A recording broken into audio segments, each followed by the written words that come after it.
Hi, can you hear me? Okay. I've just ran out from another talk, so I'm going to just switch my brain into the parent mode at the moment. And you're absolutely right, you can't see anybody. Okay, so we're going to be looking at empowering parents in the digital landscape. Let's move to the next one. Before I start, I just wanted to say to you that I don't generally go into well-being and digital parenting, that sort of thing. My role really is director of e-learning. I work with devices and children and students and EduTECH. But what came out of all of this was that there was a severe gap in our training, in our professional development, and something that came out was parents. And I'll come to that in a second. But what I wanted to say, what's most important is that I'm a mom. I have 3 children. I had one in Key Stage 1, 2, 3, now 2, 3, 4. So I think I've qualified to speak out of experience. I've had a lot of it thrown at me, and parenting in the digital age is not easy. It's a challenge. Parenting is not easy itself, the end. But when you have smartphones and tablets and devices, it gets just a little bit more tricky. So that's why I'm here to introduce you how to parent, and it's not so much how to parent, because I would never say that from one parent to another. I don't think that's fair. But perhaps some of the things maybe we need to think about, what we need to reflect on, and how we can help our community and the students in the school. So really the idea came about last year, probably started just the year before. And while we have made our school really secure in terms of our Wi-Fi filters and in terms of keeping our children safe on our networks, and also while we've given the students great digital literacy skills in terms of having a really strong computing curriculum where they're aware of the e-safety issues such as cyberbullying and sexting and grooming, etc. And also, while I've also been working with the staff in terms of training them in areas of online awareness and how to watch out for radicalization or mutilation, etc., I found that there was a really big gap. We haven't looked at the parents. And the reason I say this is when we rolled out 650, maybe now 700, iPads to all our students in the schools, parents had no idea what was going on. Yes, we spoke to them about the digital devices, and yes, we said we're going to run all our lessons and our resources are going to be online, and children are going to be using fabulous tools such as Kahoot and Shobi and Office 365, etc. But what happened when they went home and connected up to the network and their Wi-Fi was a different ballgame, and the parents just didn't know. And so being one parent to another, I went to my boss, my big boss, and I said to him, we have a problem. There is a huge gap in the community. Our parents are really unclear, and we need to provide something for them. So I held coffee sessions. I held evening sessions. I did what I was doing here with you. I spoke about stuff. But sometimes they'd come back to me, and I'd have tears, or I'd have lots of emails, and I just couldn't be there all the time. So I decided we needed to close the gap and help the parents to make right decisions. And so I went on a course called Parenting in the Digital Age. Because you need to be qualified to do this sort of stuff. Even though I'm a parent, it just didn't make sense to me. So anyway, I went on the course and I thought I need to find out more about this area. And when I came back, I decided to start offering what I'd learned in the course to the parents. And so these are some of the things I showed them. Can you just play this, please? Oh, before I play it, does anybody know the voice? This is Stampy, and welcome to a Minecraft Let's Play video. Okay. And another... Thank you. So who knows that? Who knows that voice? Really? You don't know? Who has children? Okay, who has children in the primary years? And you don't, okay, so who knows the voice of this man? Okay, let me give you an incentive. Whoever gives me the right name gets a book.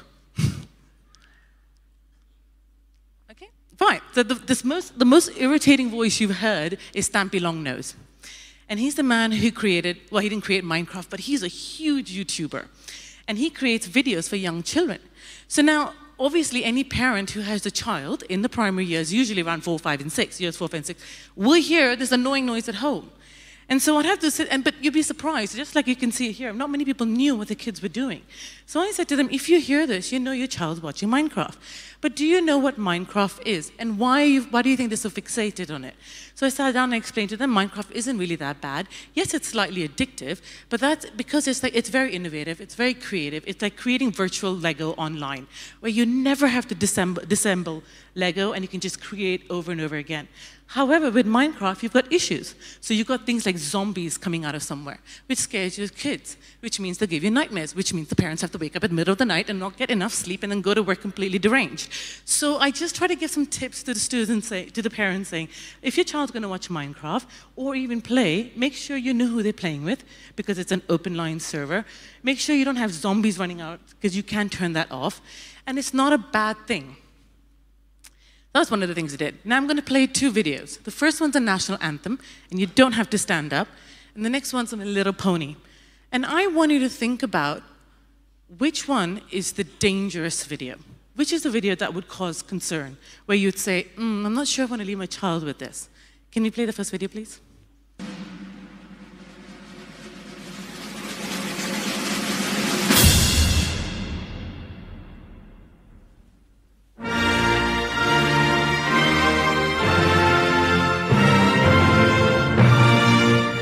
Okay, and now the next video.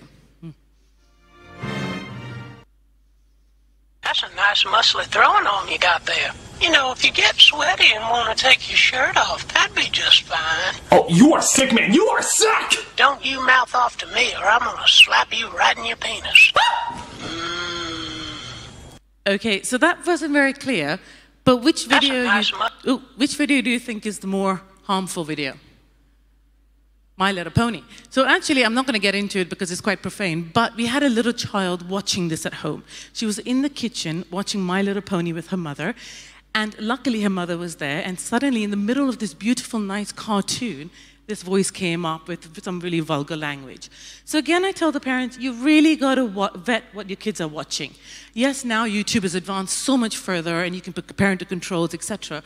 But you've got to list, you've got to see everything your children are doing, and just be aware of it. Okay, so the next thing I do is social networking. I mean, some of these slides are quite dated, and I'll tell you why, and I'm coming up to it.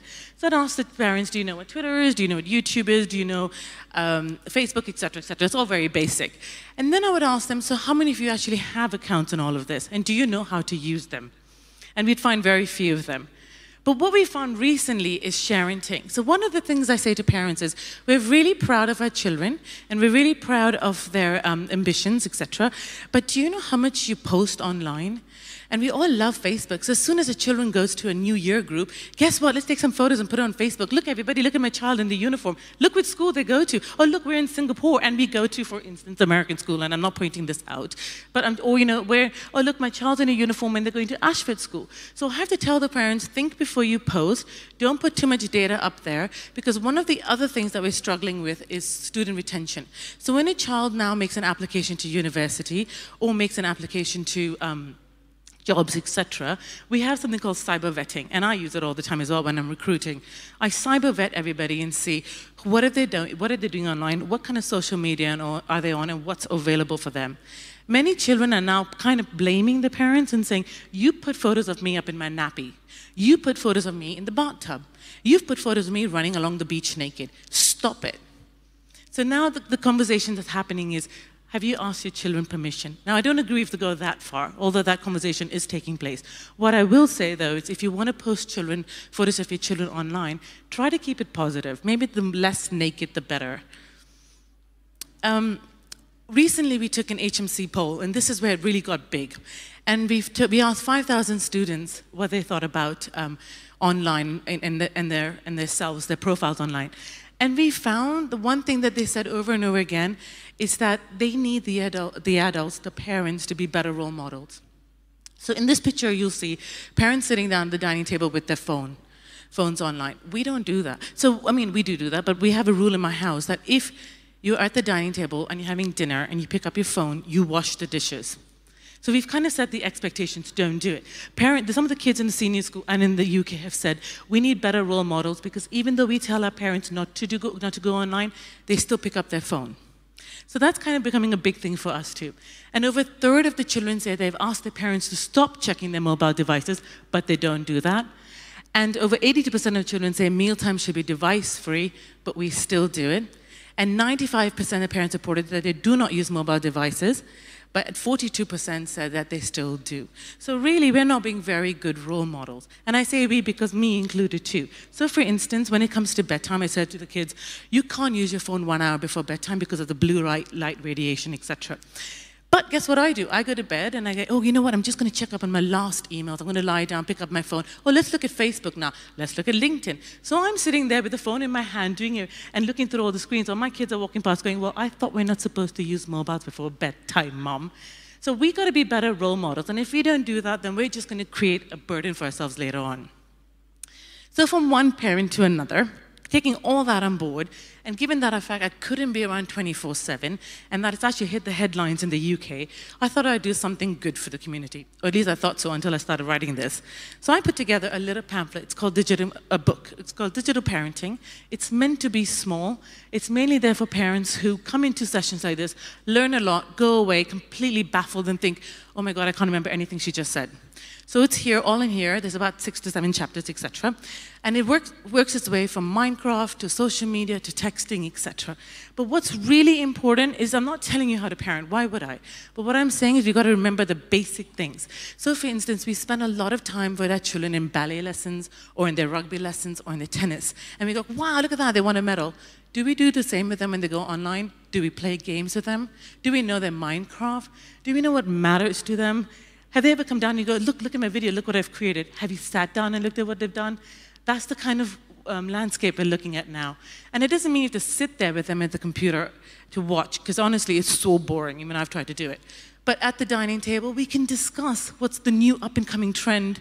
You know, look at the apps they're using. So for instance, there was an app called Uvu, which is not one of the best ones. In fact, it's probably categorized as a bad app. But you find out that, you know, a whole bunch of children can get together, do video chats with each other, and all sorts of things happen. But if you don't chat with them, you don't know. So one of the biggest things in the book is we've got to keep an open collaboration with our kids. Now, I can tell you this, that no matter how much I say we need to communicate with our children, as soon as they hit that 14, 15 years old age, it's terrible. You can't chat to them. But I have learned since the last month that I can chat with the child via WhatsApp or some social media. So let's say my daughter is fantastically great. She's 14 years old, and we had this great communication. But now when they hit the teenage years, it's a slightly different scenario. So I found by actually connecting with her on social media and kind of creating a family group chat, there's a lot more we could do. Because no matter what I said, I was the enemy. But in social media world, it works. Don't know why, don't know how, but it works. So, you know, the book really suggests that there's so much information. Here you go. And, you know, you don't want to take it away from them. So, for instance, when you get really angry with their children, you say, you know, I'm just going to punish you and take your media away from you. That's probably not a good idea because you make them your enemy. And they're not your enemy. You're just trying to work with them. So the challenge here is this. When you've got good children and they do something really naughty online and they get in trouble for it, parents blame themselves. We need to stop blaming ourselves. Because you're doing the best you can do, but this is the world they're growing up in. So the best thing we can do is be aware of all the problems that they have, or communicate with them as much as we can, and just work with them. So with that in mind, this book came into being. This is the table of contents, like I said to you. I found that, I'll come to that in a minute. We'll look at the internet acronyms. We found that children have their own language online. So let's work with this. Who knows what LOL is? Come on, everybody knows what LOL is.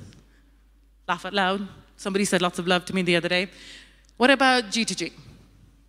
Perfect. What about MRF? Male or female?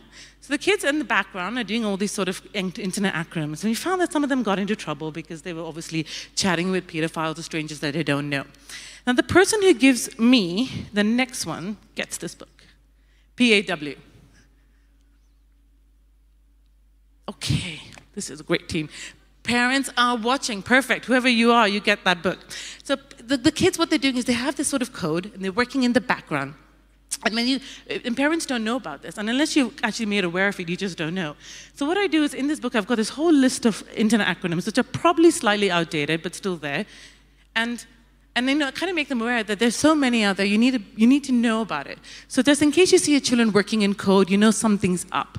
And I'm not saying stand behind them and be the spy. What I'm saying is leave the door open, watch the computer once in a while, see what they know. You might hear them speaking about this in context. So I think the other day, somebody was saying to me, 420. I thought, what are you talking about? It just stands for marijuana. It's the kid talk, and you need to be aware of it. And the other thing is, we had the screen time proposal. So I did this with my children again. I couldn't deal with so much screen time. And I did a lot of research. And again, the book shows that if you have a very young child below 2.5 years, you really don't want them to touch any tech. It's really not a good idea. After that, perhaps you could look about 40 minutes, but really it's the quality, not so much the quantity, the amount of time. And then after that, you've just got to be really flexible. But in my household, being of Asian origin, I had to work with some sort of constraints. So I put together a screen time proposal. And I just said, let's try to sign a contract so we can set expectations. And I found a lot of people have taken this on board. Some have made it a bit more flexible, others have made it a bit more stringent. I basically said, you're all very young, so from Monday to Thursday, there's no screen. But Friday, Saturday, Sunday, I'm going to be really lenient. Now, I'm not going to say they're going to stick to it 100% and everything goes out of the window on school holidays. However, we set expectations. So we know when we say time's up, time is up. Now, there are other people out there who don't agree with me and say we should let them be on it for as long as they want. It's their time to be creative and innovative. But I also think there's a time for outdoor activity. And I also think there needs to be some sort of balance. The other thing this book provides is some sort of solutions or advice. So we've had parents come to us and said, my child is going to meet a stranger, and I've tried to do the right thing. What do I do? And so what we've done is we've given them some sort of advice. This is where we would go, and this is how we would start it. I mean, it's all very well saying to the parent, yeah, your child's being cyberbullied, go deal with it. But it's not that easy. They don't even know where to start. When your child's being cyberbullied, the parent goes into complete meltdown, and they can't even get out of that situation. So we kind of give them some advice of how to take it and where to go next with it. Now, so here are some of the reviews of the book. Some of them have said, I wish we had it before the devices came out. One thing I say to them is, look, as soon as your child gets a mobile phone and has 3G and 4G, forget about it. By then, you should have had the conversations and they should have been educated. Because there's not much you can do there. You can control Wi-Fi, you can put all the permissions in place, but if you're going to give them a 3G or 4G, then just be aware. And of course, you can get apps to control that as well. But at this point, they really are leading their lives. Right, so one thing I wanted to say to you is if anybody wants this book in an electronic format, we're more than happy to email it to you, just let me know. I've had some schools who've come to me, mainly independent schools, who said, because you've got the book ready-made, can we then buy it, or can we have access to it so that we can make it bespoke for our parents? Because it's very much about including the parent community and handing it over to them. And some others have said, look, we really would like to purchase a paperback book, so it's on Amazon. You don't have to do anything, but if you do want it, we're happy to give it to you for free and as an electronic copy. And that's about it. Any questions? Oh, gosh, I feel like I need sunglasses. I